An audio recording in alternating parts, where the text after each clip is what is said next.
Hello, it's Richard from Pond Guru Landscaping, and in this series of videos I'm going to show how we're going to build this large wildlife pond at a school in Gosforth, northeast England. It's been quite expertly dug out by DebMat over the weekend, and considering how rocky and horrible the ground is, they've done a really good job. So all I'm going to do today is prepare the hole to take the liner. Since the hole is full of things like this, a lot of broken bricks, rocks, concrete, all sorts of rubbish, the larger lumps I'm just chucking straight out. The smaller ones I'm actually just raking into position with a rough brush.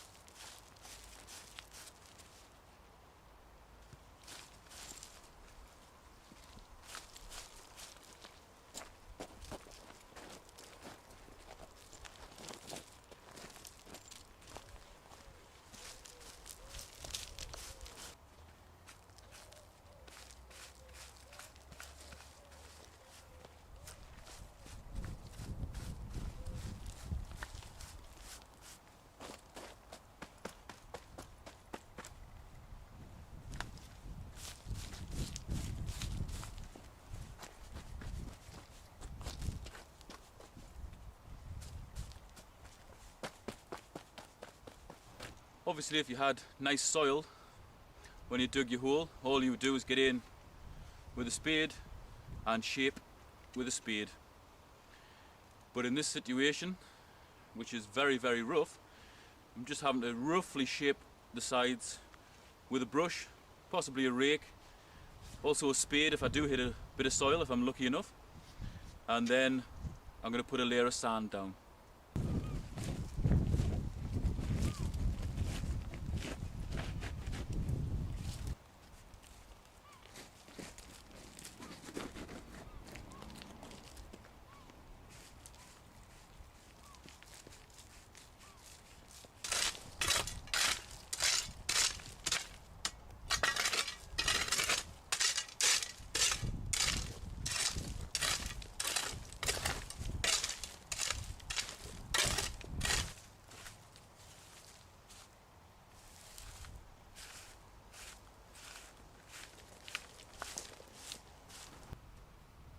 That's basically it.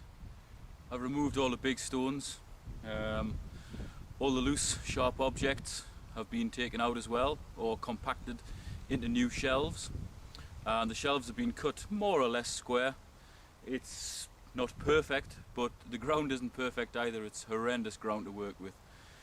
I've added a new shelf just below me here, which angles slightly back, because this end close to me is going to be cobbled, a little bit like a beach, so that'll help to retain the cobbles.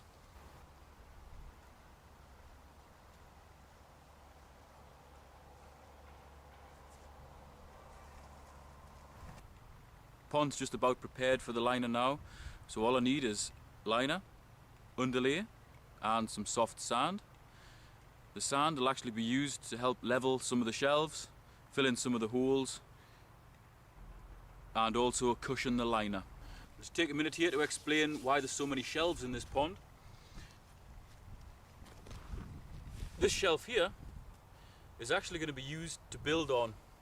I'm going to build a dry stone wall on the inside, once I get the liner in of course. And the dry stone wall will come up to roughly that level. And then on top of that there'll be a big sandstone slab. So this has only been cut out to about 2 inches deep, just to support the sandstone slab, which will be cemented to the ground and to the dry stone wall. You'll see that in future videos. That just about wraps up preparing the hole.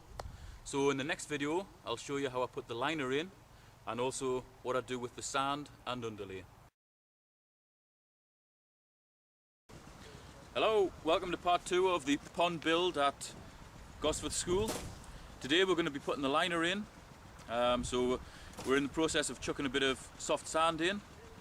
Because there's a lot of gravel and rocks and so on still in the hole, The sand will cover over all of them and set us up quite nicely for adding the underlay. We've got the sand in now. It's taken about 3/4 of a ton so far. So what we're going to do now is go around the sides with a rake and brush and flatten it out.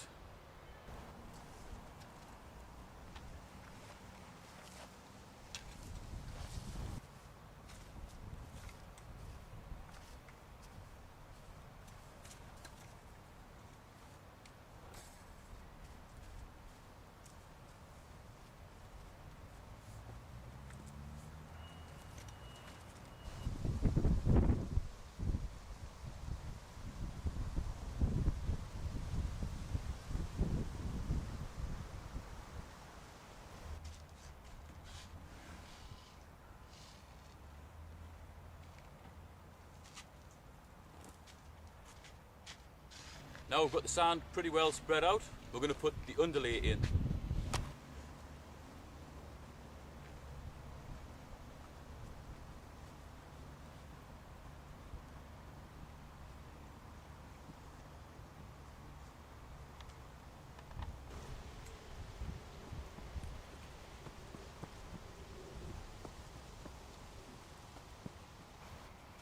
As we're putting the underlay down, we're overlapping it by anywhere between 6 inches and a foot, depending on how it goes down. And we're going to use this, which is basically just a small blowtorch, to seal the underlay together, i.e. to fix this piece to this piece.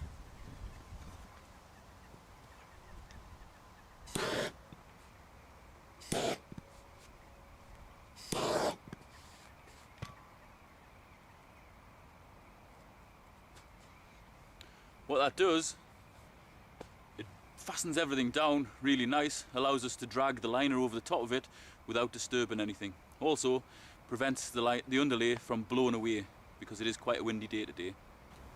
Also, if we get areas like this that require us to fold the underlay, we can use the heat gun to fasten it down nice and tight so that the liner doesn't have to go over a big ripple of underlay.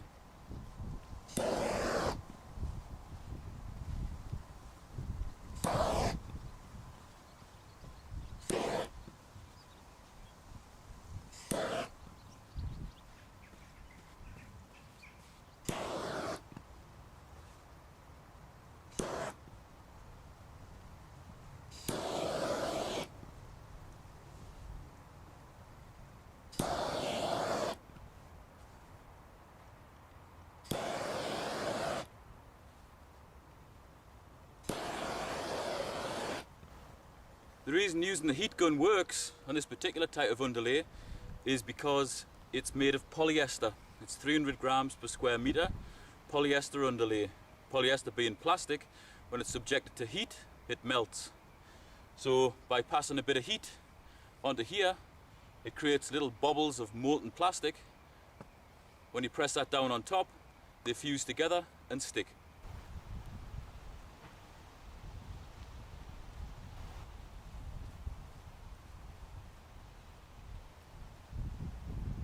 That'll do, yeah.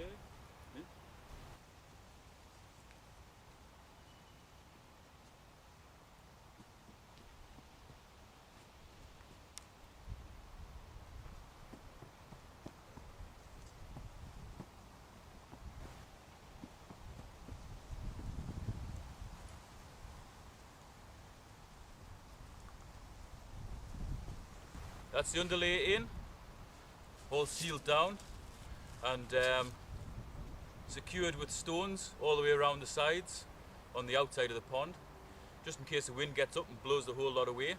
So now we're ready for the liner.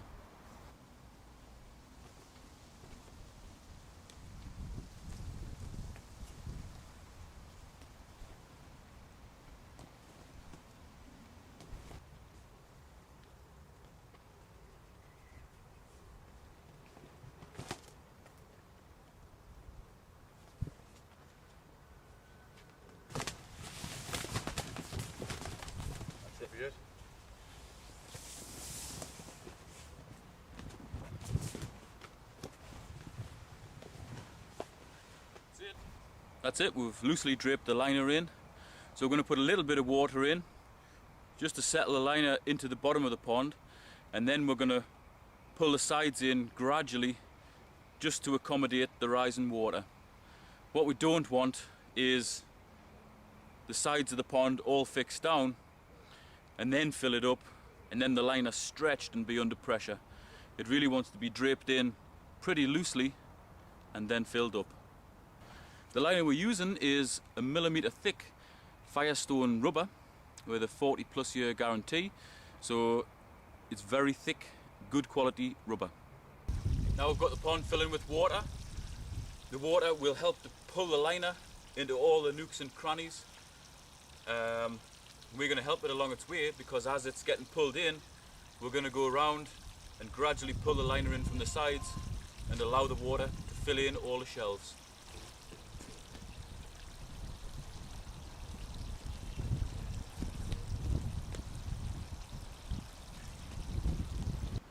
With the pond being in a regular shape, there's always going to be some folds, so we'll try to predict where the folds are going to be by settling the liner in, securing it with stones just loosely, and also forcing the liner into folds at certain points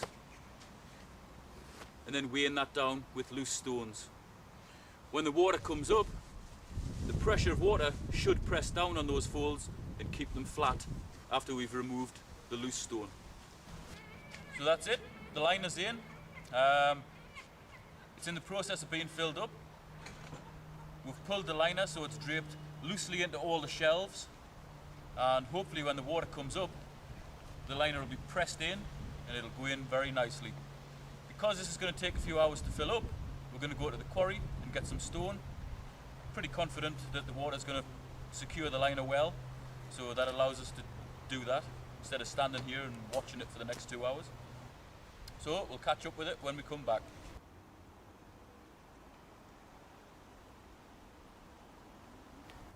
That's it, we're back from the quarry. We've unloaded all the stone around the edges in various heaps. The pond's just about full enough. So tomorrow we're going to build around the shelf, all the way around the pond, with the dry stone wall. You'll catch that in part 3. Thanks for watching.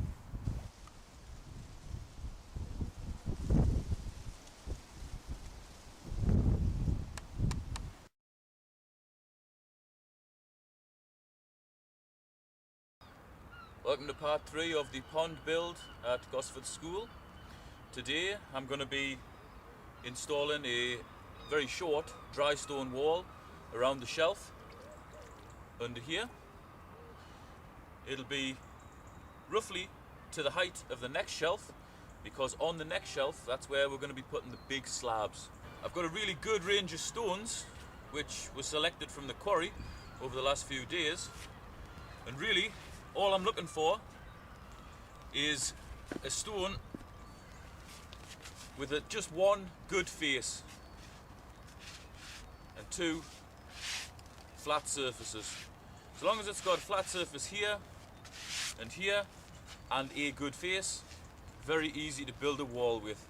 You can just pick similar height stones and then overlap them with stones on top.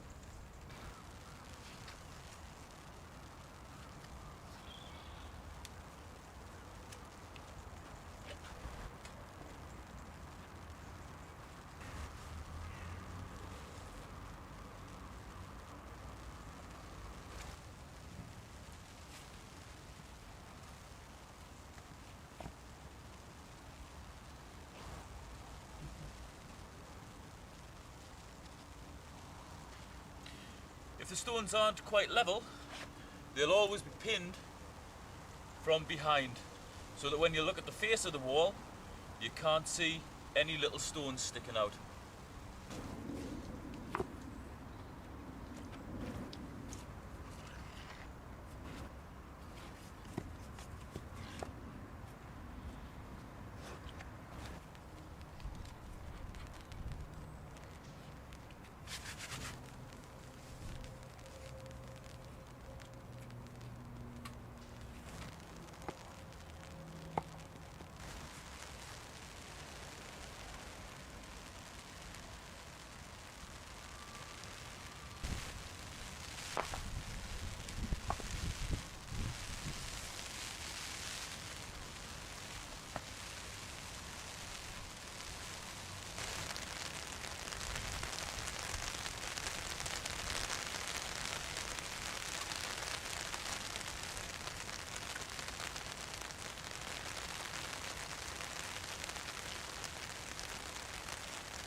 although I want the wall to look nice, I don't want it made so perfect that things like frogs and newts can't actually get through the wall behind it and into this cavity here, which will be a great little habitat for them. So I am leaving the odd little gap between the stones, pretty much in the bottom layer of stones, so that things can get in and hide.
The area around this side of the pond is going to have like a beachy sort of effect.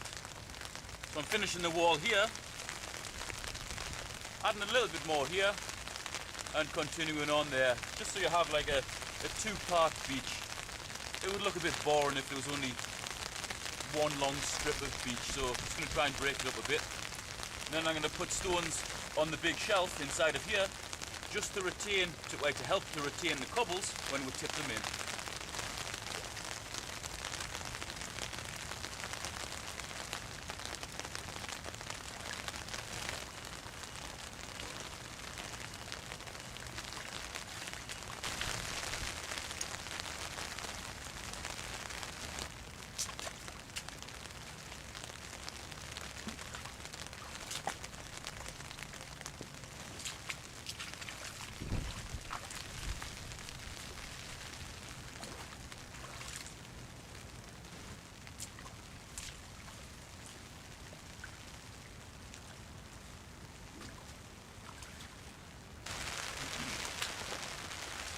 Because I've got loads of stone left, certain places around the pond, I'm going to make little refuges for amphibians. Basically just building a very, very rough dry stone wall up, but allowing big pockets, firstly for planting and also for animals to get in and out of these little caves.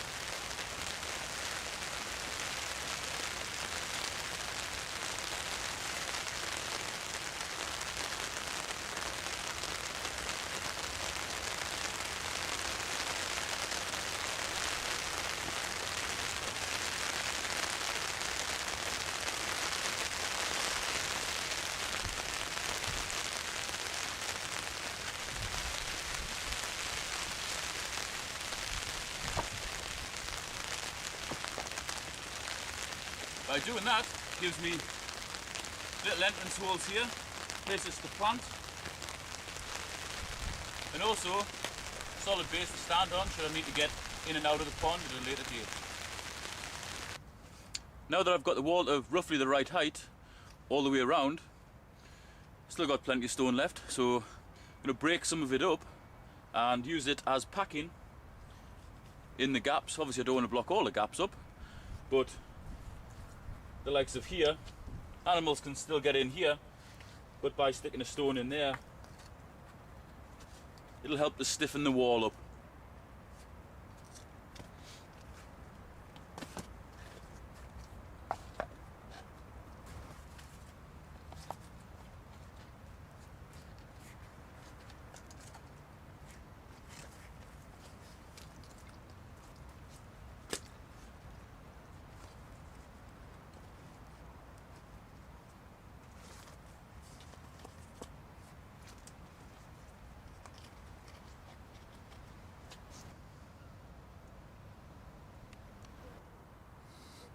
Okay, that's the wall around the outside just about finished. Well, actually it is finished, apart from the capping. I've smashed up bits of stone, put them loosely in the back there, making sure that there's plenty of space for newts and frogs and so on to get in. It's also going to be an excellent habitat for invertebrates, such as freshwater shrimp, freshwater lice, not to be confused with fish lice, mosquito larvae, and all manner of invertebrates which will help to keep the water clear by eating away organic waste in the water. So this is the top end. Don't know whether you can see there's 1, 2, 3 big stones on the shelf. They're going to actually support the uprights for the dipping platform, which is going to go on this end. So on this end here there's going to be a dipping platform so the kids can get in and rive on in the deeper water. There's 1, 2, 3 refuges made with the excess stone. They'll be planted up. So it's starting to look fairly neat now. This top end here is going to be the beach, and by putting stones on the deep shelf, that'll help to retain all the cobbles that are going to go on here. So tomorrow, in part 4, I'll be putting some of the edging stones on, cementing those on, and also creating the beach. I appreciate the fact that this sort of design probably isn't most people's idea of what a wildlife pond should be, but by providing all of this habitat for wildlife, it's actually going to create a really sustainable wildlife pond. Most people's idea of a wildlife pond would just be a shallow scrape in the ground, lined, filled with water, lined with soil and planted up with the appropriate aquatic plants. There's not actually much habitat there, so by building it this way, it should provide masses of habitat. Thanks for watching. I'll see you in part 4, where we'll be putting the edging stone on and making the beach.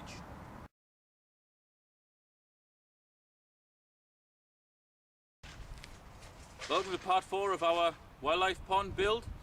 In this episode we're going to be putting a lot of the edging on around the side of the pond, and also creating the beachy area, which basically just involves tipping cobbles into here.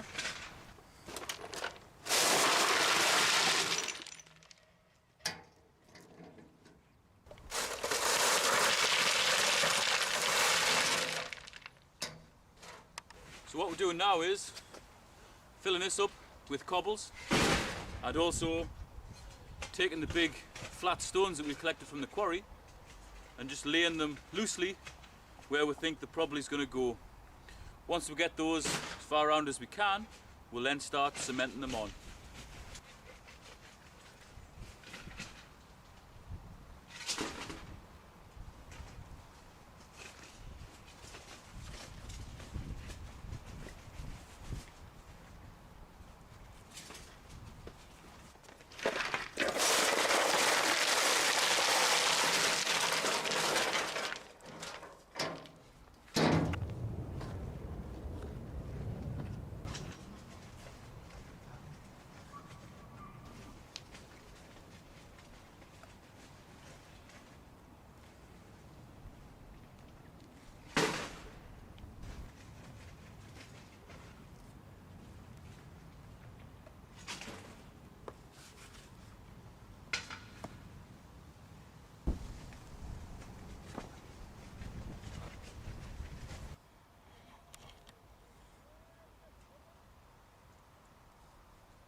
Now that we've got most of the edging stones roughly laid in, we're going to start laying them on a fairly stiff bed of mortar, which is just sand and cement.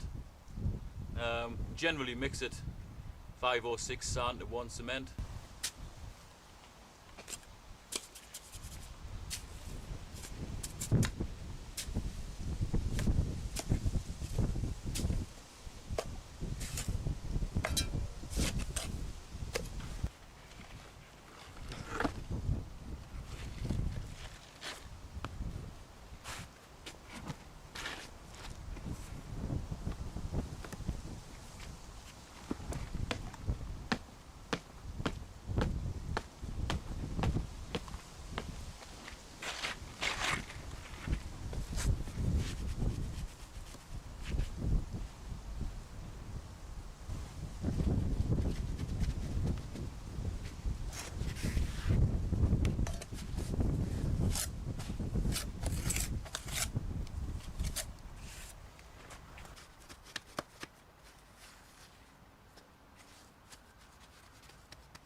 whilst putting these in, we're really treating each one as a separate entity, leaving a nice deep gap behind here.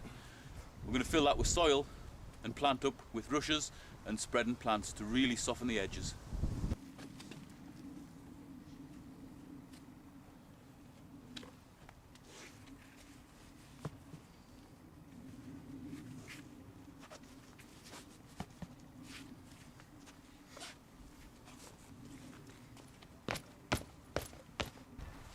What we're doing here is allowing a little bit of spare cement, putting a cobble of various size in, just to create a little bit more interest where the stones join.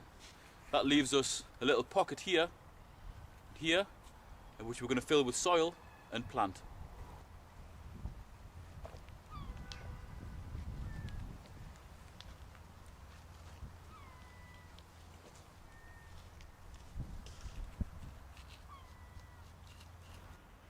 That's the sides done now. We've got both sides done, all level.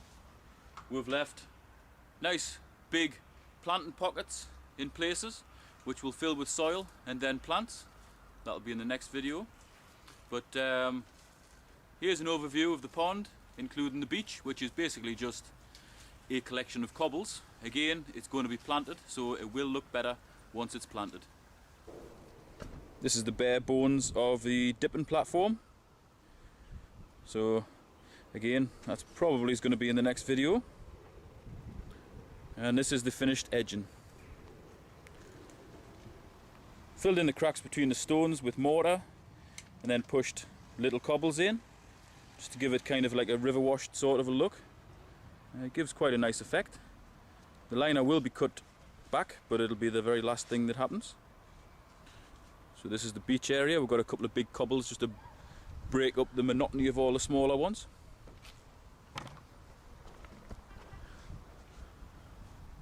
This is the side that we've just done this afternoon. Just kind of mirrors what's happening on the other side. Broken up by the dipping platform. Pond can go up another 2 or 3, maybe even 4 inches, but we've kept it low just so it doesn't interfere with any of the cement work. But it's definitely coming together now. Thanks for watching part 4 of how to build a wildlife pond. Hope you enjoyed it. In part 5 I'm going to be doing the dipping platform and also building a hibernaculum where amphibians will take refuge and also hide out the winter.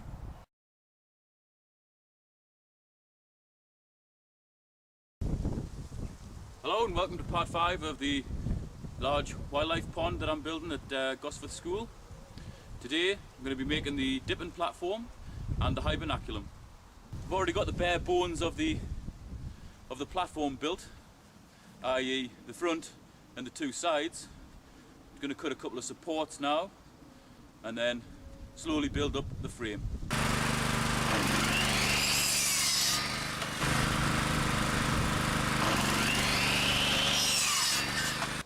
This is the front of the platform. These are the 2 supports I'm putting in. So I'm looking down them, making sure that any bend goes up over. And then I'm going to screw them in with 100mm screws. That's 4 inches if you're living in USA. This wood is all pressure treated pine. So it should last a hell of a long time outdoors, and even with water lapping up, it should still last at least 15-20 years.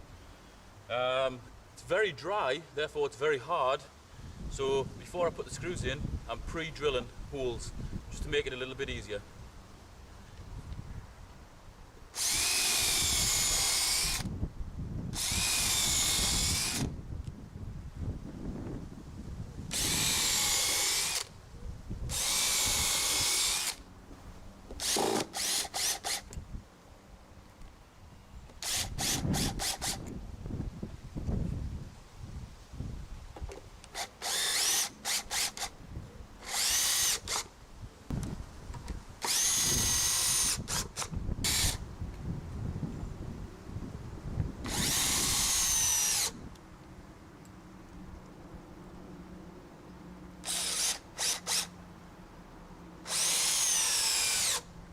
makes the job a heck of a lot easier if you pre-drill some holes before you put the screws in.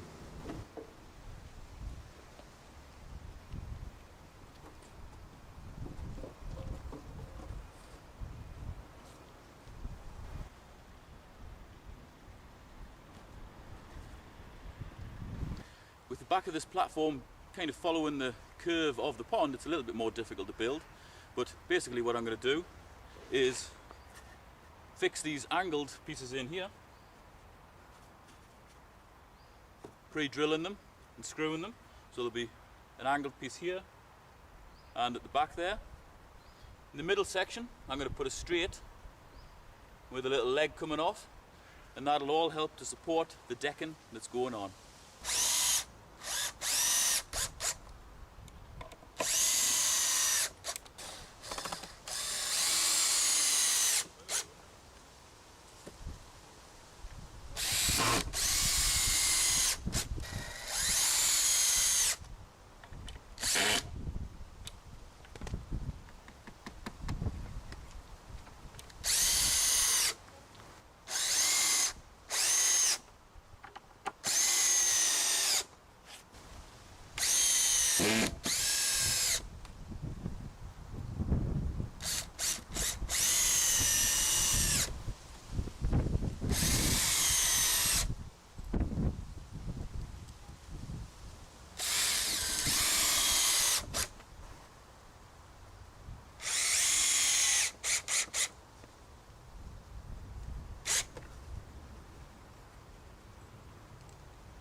Because of the shape of the base that I've got to work with, I'm using 4x2s and 3x2s, a mixture of those, in order to make sure that this back edge stays level.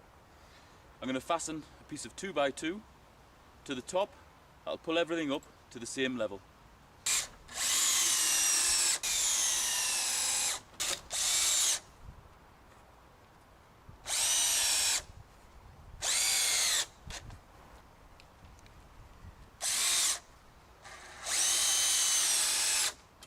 That's it. Everything's brought up to the same level, so I know that at least this back is level. The front end should be level as well because it's got a piece of 4x2 running right along it and it's a straight piece. Now all I've got to do is put the supports in. To support this, it's easiest to work from inside the pond, so I've got the waders on so that I don't get wet. Obviously in a warm country it might be quite nice to take a dip, but in England not so good. I've chopped up various points around the outside so that this frame is more or less level. It's pretty much there. It's a little bit low here, so this is where I'm going to start. I'm going to drop a post in, mark it, cut it off, and then fix it with screws. Now if you remember from the previous videos, there's very large flat stones on the shelf under the water here to support these posts. That's pretty important, that the posts actually rest on something really solid. You could put a concrete foundation in when the pond was dry. I prefer to use just big stones. You know, it's not going to go anywhere, it's not going to contaminate the water, and it gives a really solid base for the post. So all I do is sit that in pretty much level. Raise the front of the platform slightly so that the level tells me that the front's level, and then mark it.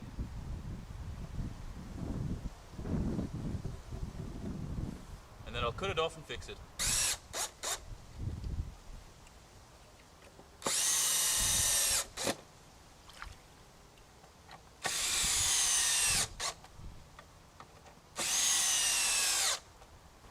That's that one in, nice and solid.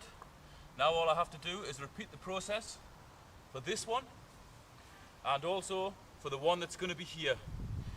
I don't like to have one in the middle on the front.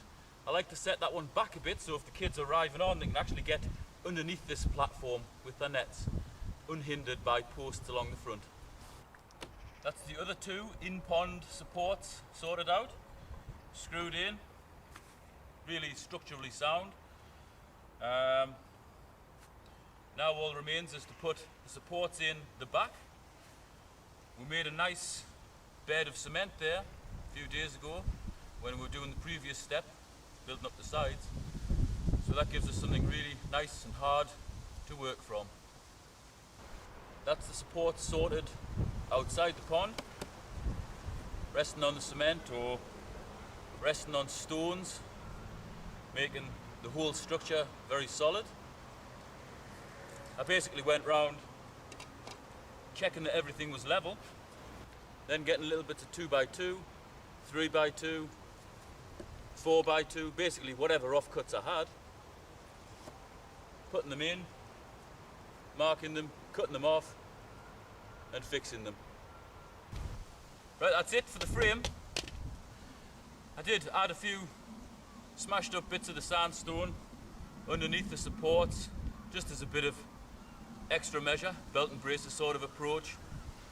Basically the frame's not going to go anywhere, so now it's time to put the decking on. I'm going to allow about 2 inches or so either side of the frame so that the decking hangs over the frame and you shouldn't be able to see all these supports and everything. As I mentioned before, I'm allowing approximately 2 inches, 50mm on either side just to help hide the frame. I'm fixing these deck boards down with 70mm screws. That's about right just short of 3 inches. This is double-sided decking.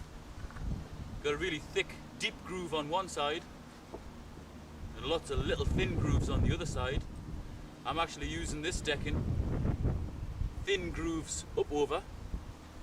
They're more kind of like a wavy effect as opposed to a cut, and I find this side allows you to brush the decking out a lot easier, especially if there's going to be dozens of kids with mucky shoes climbing around on top of here. It wants to be easy to clean. So allowing for a 50mm overhang, ensuring that the decking is flat against the front. I'm going to fix them with the screws. I tend to keep the screws in a little bit, approximately an inch, inch and a quarter. That ensures that I don't get any splitting of the boards. I'm going to work my way along, finish this top board, put the next board on, and I'm going to allow approximately a 5mm gap between the boards, working my way back until I'm finished. One thing that probably bears mentioning is the shape of the screws. You'll see there that the little spiral bits don't go all the way up to the head. In other words, it's a wasted screw. It's got a waste there. What this does, when you have two pieces of wood that you want to screw together, because you have this blank bit here, when you screw the screw in, it actually pulls the two bits of wood together, making them really solid, and that's pretty important. That does away with the need for clamps and all that malarkey, or pressing them down with your hand. You basically just put the two bits of wood loosely together, screw them together, and they stay really tightly screwed together. That's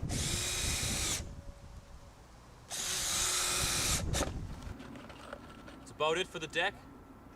I've worked all the way back, shaped it at the back to kind of match the curve of the pond.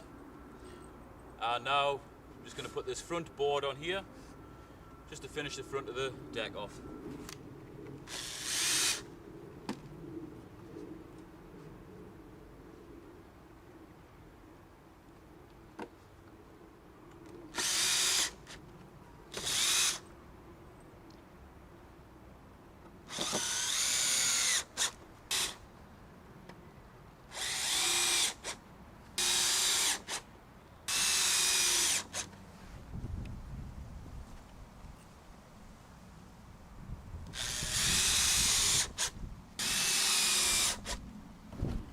That's it, just finishes the front off nicely so you can't see the supports.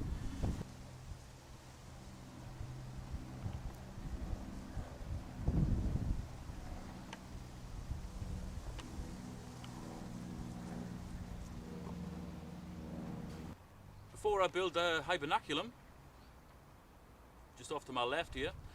I'm going to put a few plants in around the place and fill in all the planting pockets with soil ready for the main planting. Really only 3 species going in today, as well as a few heathers for the top of the Hibernaculum, but I'll cover that in a minute. So I'll get on and do that. Planted a few plants around the sides. Heather, soft rush, pendulous sedge. The only one I'm putting in the pond today is the brook lime. This is so easy to plant because I took it from my pond. Bare root, no pot to knock off. Basically, all you do is just plug the stems into a hole between the stones, plant will root and take away.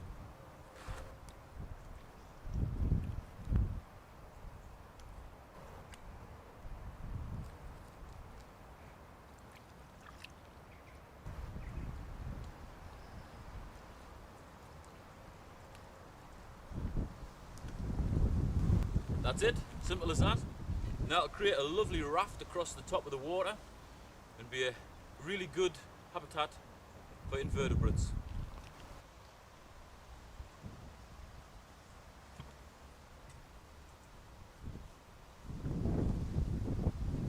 The plants I'm putting around the edges here really need to be able to survive 2 extremes.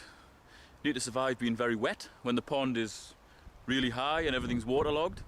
And they also need to survive being very dry in the summer when the pond's really low, if it hasn't been topped up. These planting pockets are going to get very, very dry. So heathers, sedge grasses and rushes are excellent plants for that. Really all a Hibernaculum is just a secure habitat for amphibians and insects and so on.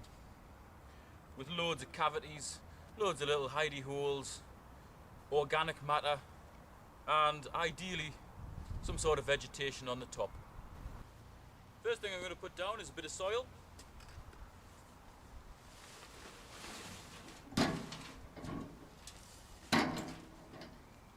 Spread that out.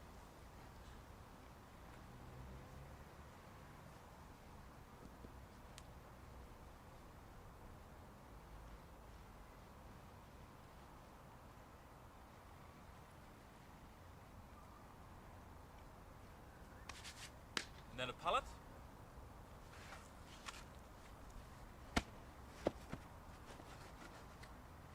Next thing that's going to go on top of here is a roof of sorts to the cave, which will be just odd offcuts of liner or underlay. I'm also going to put a bit more soil in here as well. I'm going to chuck a little bit of rubble in there, smashed up bits of spare stone, then I'm going to put the soil in. Basically anything just to create a myriad of little caves and holes inside the Hibernaculum.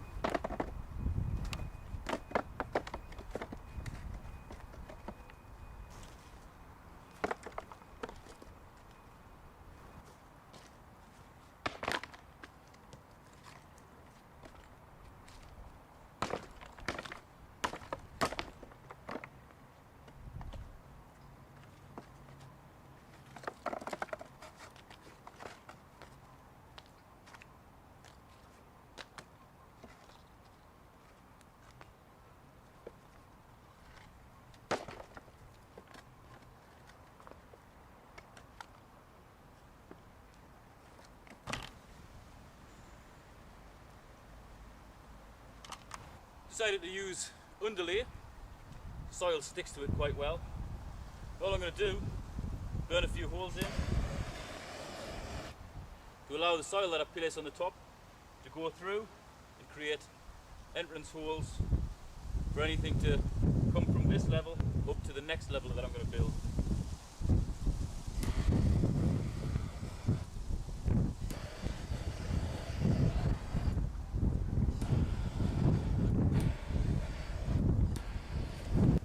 That done, I can add some soil.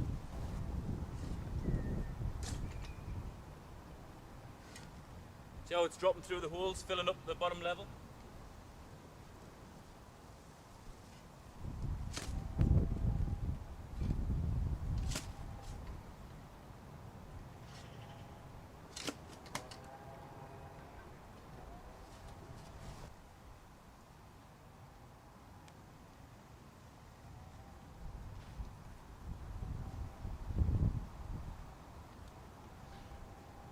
allowed about 2 inches here as an entrance.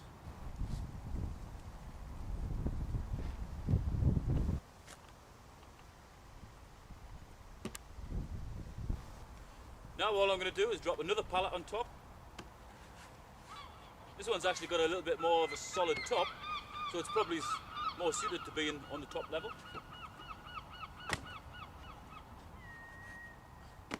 Chuck that in there. The creatures will be able to climb into the hibernaculum, mess around in the bottom, come up into this next level if they want to. So basically I'm going to do the same with this level as I did with the last one. I'm going to chuck a bit of rubble, smashed up stone in here, and then I'm going to cover the whole lot with soil.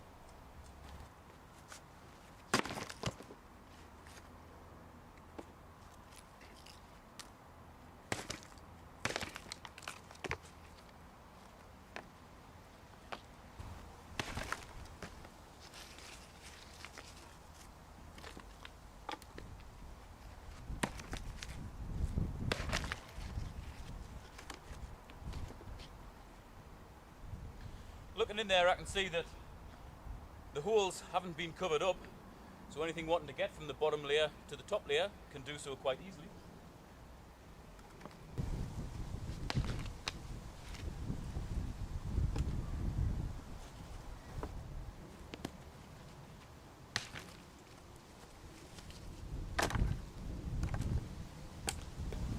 By building a hibernaculum this way, with lots of smashed up stones and so on, it's suitable not only for toads and frogs and newts and so on, but also for a lot of invertebrates like woodlice, basically anything that creeps or crawls, beetles and so on, worms. They'll all end up in here and they'll all be food for the amphibians.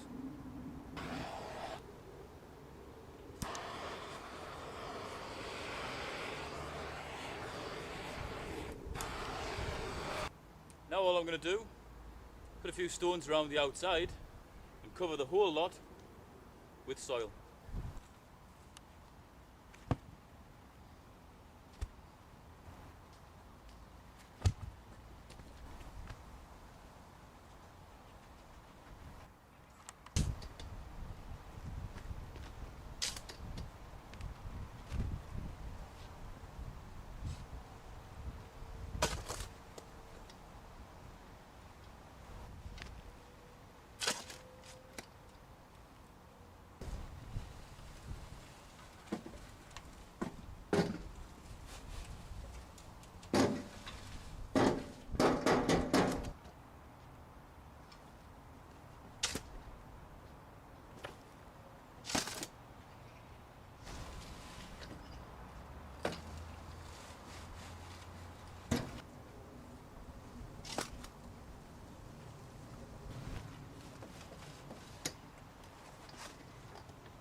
Now that I've got a quantity of soil on top and also around the edges, I'm going to add some of the heathers that I've got around the edges and then build more soil up behind them.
that's the basics of how to build a hibernaculum. Basically you just want loads of habitat within a soil mound. Of course you can make it with logs, bricks, paving slabs, anything really. But I find making it this way, there's a lot of dry areas in there, so it tends not to attract slugs, which would probably be a good idea if you're making one in your garden. In the next video I'm going to be planting this up and adding a few more stones around it, just to help retain the soil, because if we get a lot of rain, this soil has a habit of just disappearing. So I'll basically be creating this as a rockery and planting it up in part 6.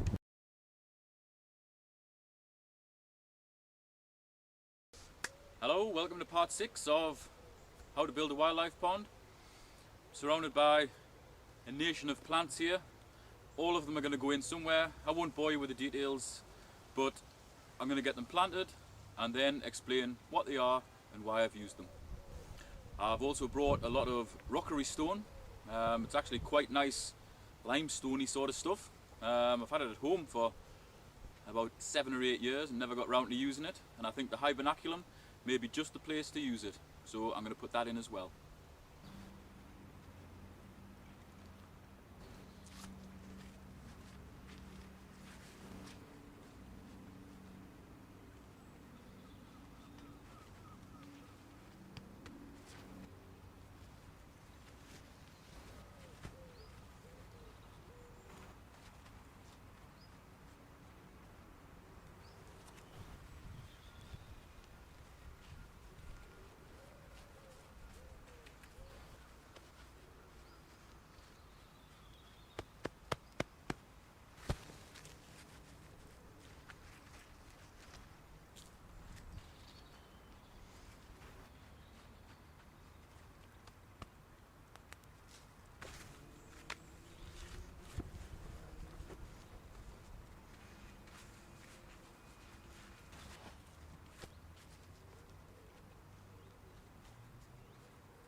Okay, that's the hibernaculum done.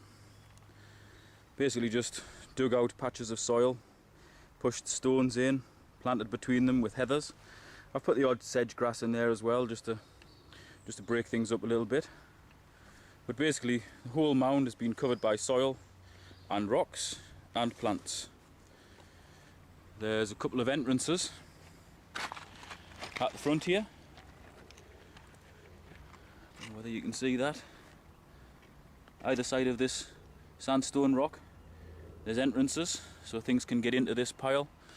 No doubt when rain washes a bit of soil off there'll be more entrances around it, but in the meantime it's basically a cave with a load of habitat inside.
Now we're going to put a couple of lilies in the pond, but seeing as these are newly potted up, i.e. they've only been in the pots for about 5 minutes, if I just put these straight down in the bottom, the buoyancy of the compost is going to overcome the weight of the gravel. In other words, everything's going to go bloop and it's going to make a hell of a mess.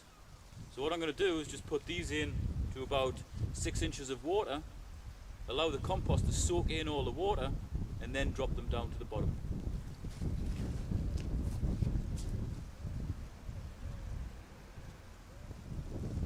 That's it. I'm going to leave that for about 15 minutes whilst I pot the other one up. Then it should be safe to put it in.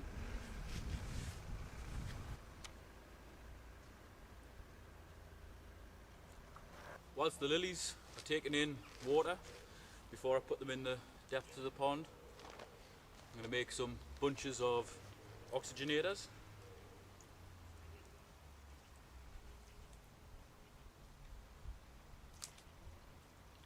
This doesn't look like much, but it's a really nice plant. It's called starwort.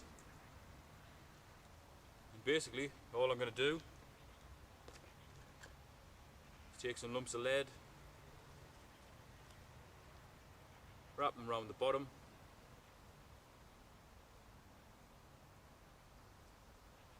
so that they make a nice big bunch. Chuck them in the pond.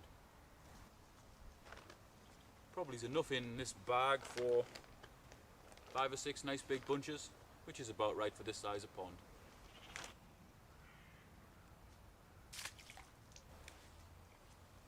Right, the lilies have had about 10 minutes or so to soak up the water, so they should be ready to put in now.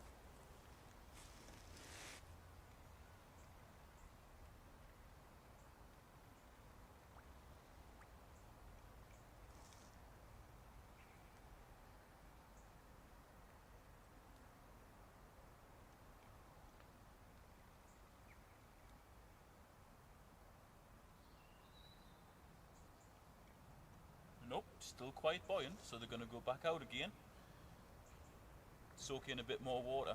If I'd just left them, the whole lot would have been on the top. I think I'll put the lilies in last. I'll cut the liner off next. When I'm cutting back the underlay and liner, I tend to use the scissors, and I get the liner as close to the ground as I can. I do the same with the underlay. But because the underlay doesn't stretch and therefore snap back a little bit, there's always a little bit more underlay showing.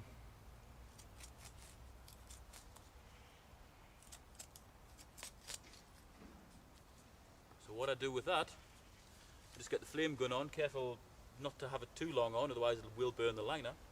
And because the underlay has a lower melting temperature, I just tidy up with a flame gun. That just reduces it a little bit.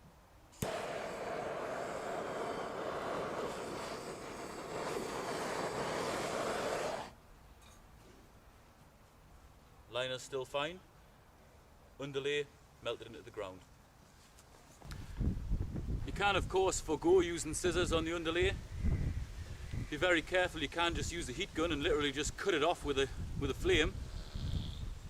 But be very, very careful not to touch the molten bits of plastic because they are very, very hot. And they stick to your fingers and it hurts a lot.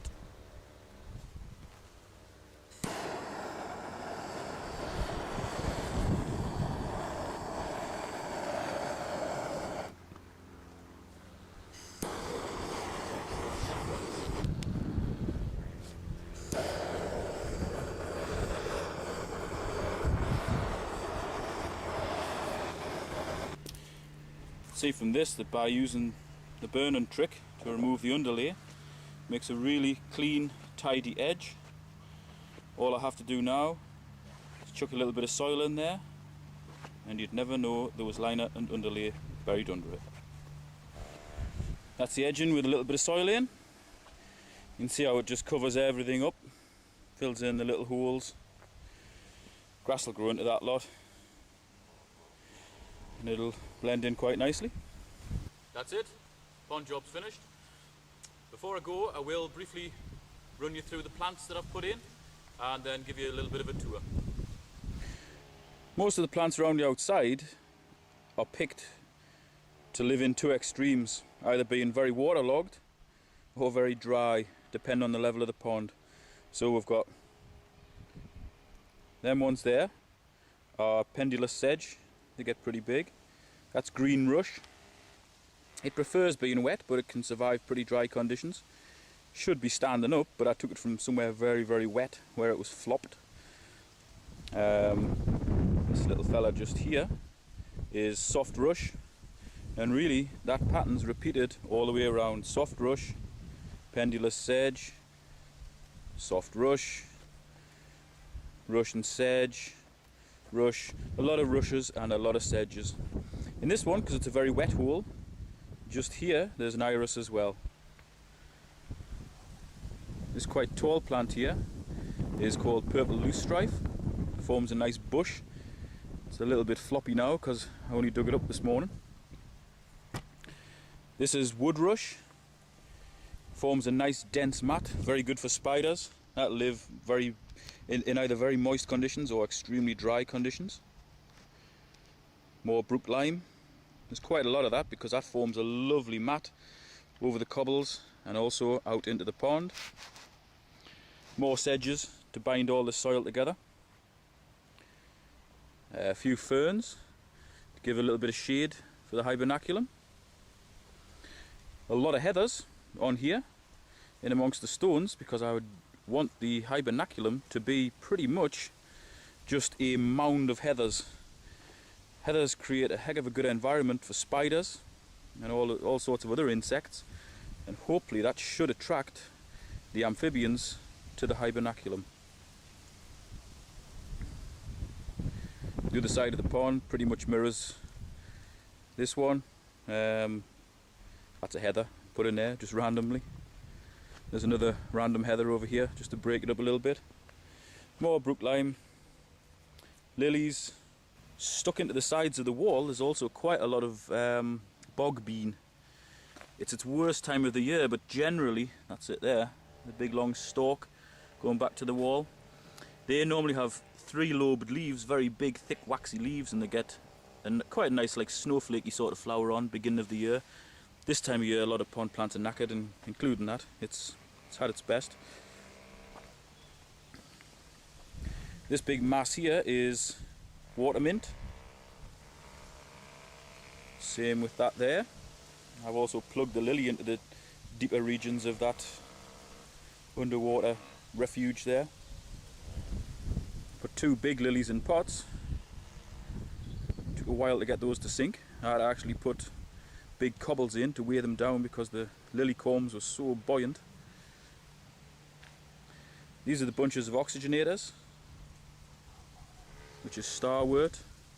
They should form lovely kind of underwater green bushes. And this is water soldier. It grows about 18 inches across. Again, creates very good habitat for wildlife, especially dragonfly larvae. They seem to like being on there. And there's a big iris just here, big yellow iris. I'll put the Latin names for all of these in the description if anybody's interested. There's also a few very small marsh marigold. Again, it's the worst time of the year from them. So they're very small, almost like little seedlings all plugged in around the sides. But really, once the plant's established, the pond should look very nice. If I can, I'll come back in a week or two once the plants have settled, and I'll get another video. Then everything won't look so kind of false. But at the minute it looks alright. There's the hibernaculum. Once all the plants get established on there, that'll be an awesome habitat for practically everything that lives in or around ponds. There's two entrances there. And if you remember how we built it, it's just like a cave with masses and masses of tunnels. Really good habitat in there. All that remains is for me to thank you for watching. If you've watched parts 1 to 6, you have my condolences. Hopefully it wasn't too painful for you. But if you've enjoyed it, you join me on my next project. Thanks for watching.